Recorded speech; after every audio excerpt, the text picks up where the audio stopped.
All right, so this is the blood administration video. Bert is going to be reading me the directions and I will be demonstrating for you guys. Okay, so 1.1 in your general steps is to review the client MAR and any pertinent lab assessment data and verify your prescription. So the MAR for our patient says to administer 2 units of packed red blood cells.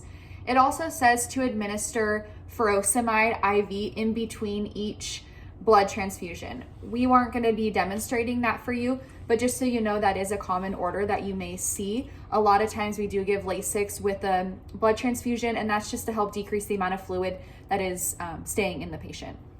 And then gather your supplies and appropriate disposal of waste.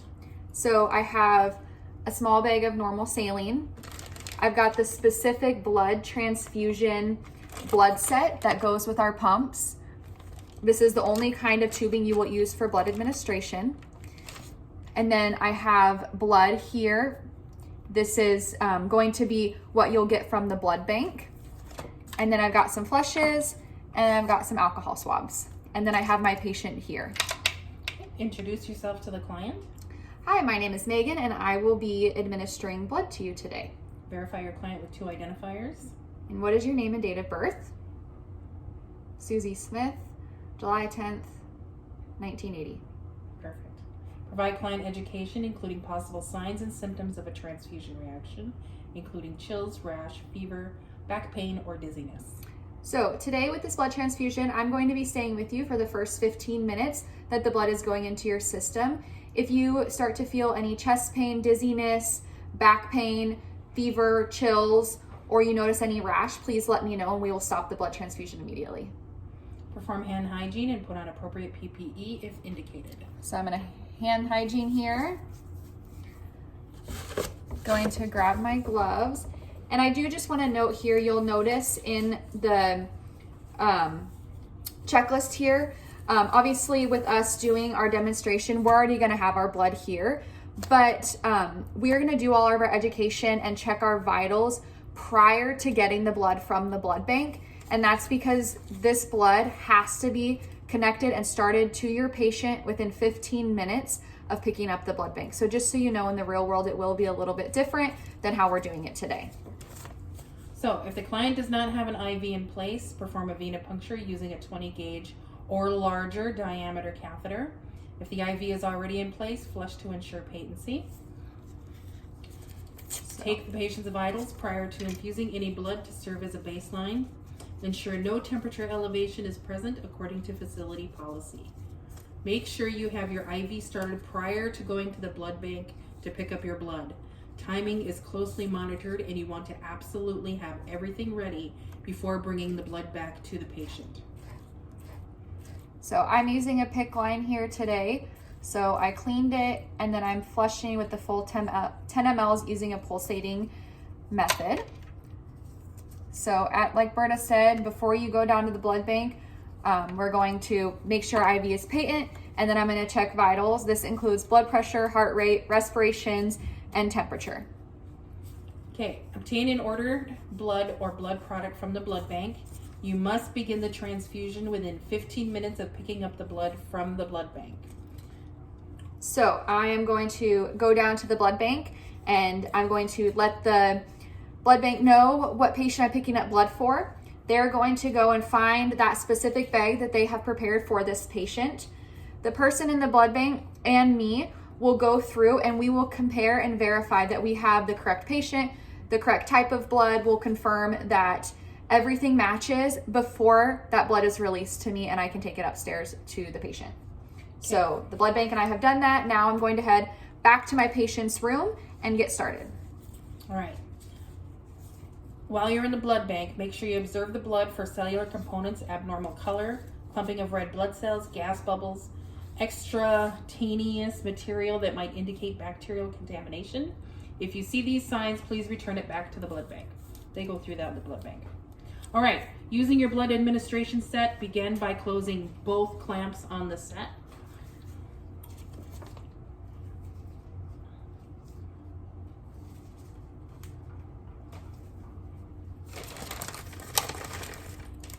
So your blood tubing is going to come out of the bag.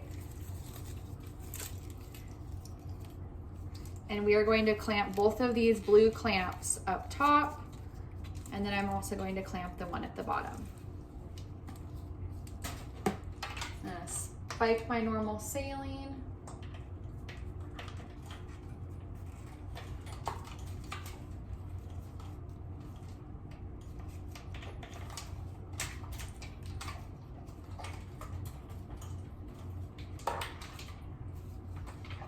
And then it doesn't matter which, my fingers are wet though, which port on the blood that you use, as long as it's not this dangly one here. You might have to pull that. Holy hell. There we go. And then spike your blood.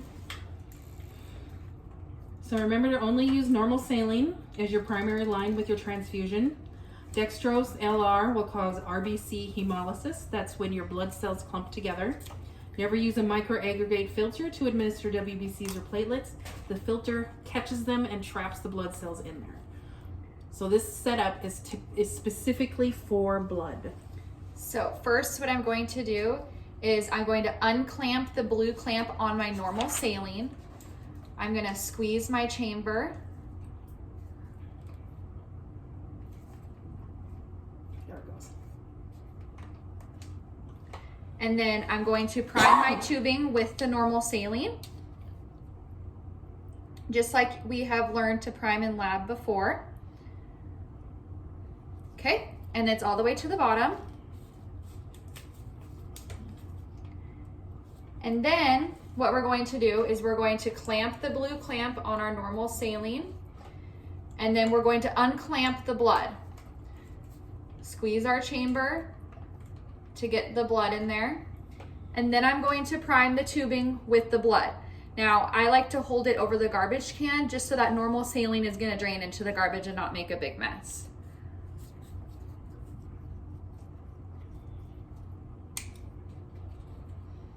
We want to ensure we get the blood all the way down to the bottom. That way, when we start the transfusion, the patient is immediately getting the blood and they're not just getting normal saline. You don't want to give your patient any more fluid than what's in these blood bags. These normal saline bags are there just to be used as flushes, and you use a very minimal amount.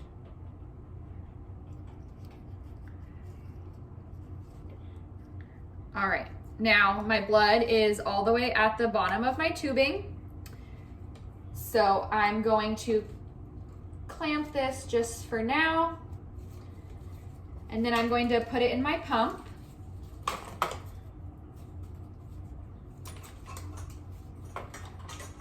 What's next on there? Adjust the flow clamp closest to the patient to deliver a flow rate no greater than 2 milliliters per minute for the first 15 minutes of transfusion. This is 120 milliliters per hour on the pump. And this is a specific Trinity policy that we've got for you guys. So during the first 15 minutes, blood product must not be infused any faster than 120 milliliters per hour. After those 15 minutes, you can increase it to 125 to 300 milliliters an hour, depending on your patient's status, condition, and the doctor's order. So I went on the pump just like how we set it up before with our fluids. You're gonna go to the fluids button, and then you'll scroll down till you get blood, red blood cells. We'll confirm that this is correct.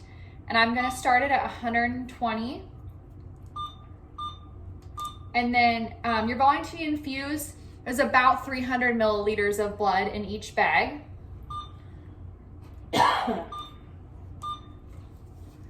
And then I just flushed my patient, so I'm just going to clean their port with alcohol here.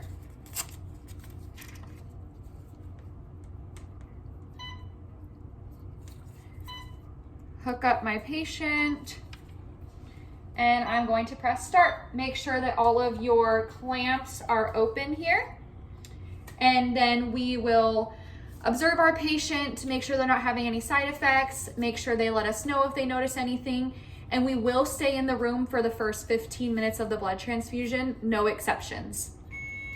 Most acute hemolytic reactions occur within the first 30 minutes of that patient getting blood. That's why it's very important to stay with them for that first half an hour. And then once my 15 minutes is up, I'm going to get another set of vital signs: blood pressure, heart rate, respirations, and temperature on my patient. And I'm going to record those. If your patient can tolerate the blood infusion at 300, go ahead and do it. If not, you have to give that blood within 4 hours. It may be appropriate to have the blood bank divide the unit and keep one portion refrigerated until it can be administered. Normally, your patients will be able to tolerate the whole thing within those 4 hours. If your client develops wheezes or bronchospasms, these may indicate an allergic reaction or anaphylaxis. You are to immediately stop the blood, start normal saline, check and document the client's vital signs, call your healthcare provider, and initiate the anaphylaxis procedure. Okay?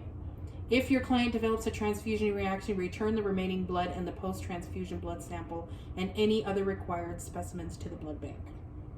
Okay. Okay. So for discontinuing blood, so say it's been about 3 hours, my blood bag is empty, but you notice there's still a lot of blood in the tubing. So what you will do is you will clamp the tubing on your blood, open up your normal saline, and then continue to run the blood as fast as you were running it before to clean the line out with normal saline. Remember, you've got about 25 to 30 mLs in this tubing, so you can set your pup accordingly to make sure that we're not giving more normal saline than what the patient needs. And then when it is done, you can unhook your patient and dispose of the blood in biohazard, or however your facility tells you to, but at Trinity, you dispose of it in the red biohazard bags. Remember to continue to assess your client's condition and vital signs per the facility's protocol. I forget what the protocol says about vitals. It's 15 minutes and then 30 minutes and then every hour. And then document your date and time of transfusion, your identification number on the blood bag, your type and amount of blood transfused, your volume of normal saline you infused, your status of the venous access device, so whatever their IV looks like, your client's vital signs, any signs and symptoms of a reaction, and how the client tolerated the procedure. And that's it. Yep. And then, like we said, if you have to administer your Lasix, you would do that now. And then if you need more blood, you would just go down to the blood bank and do the whole process over again.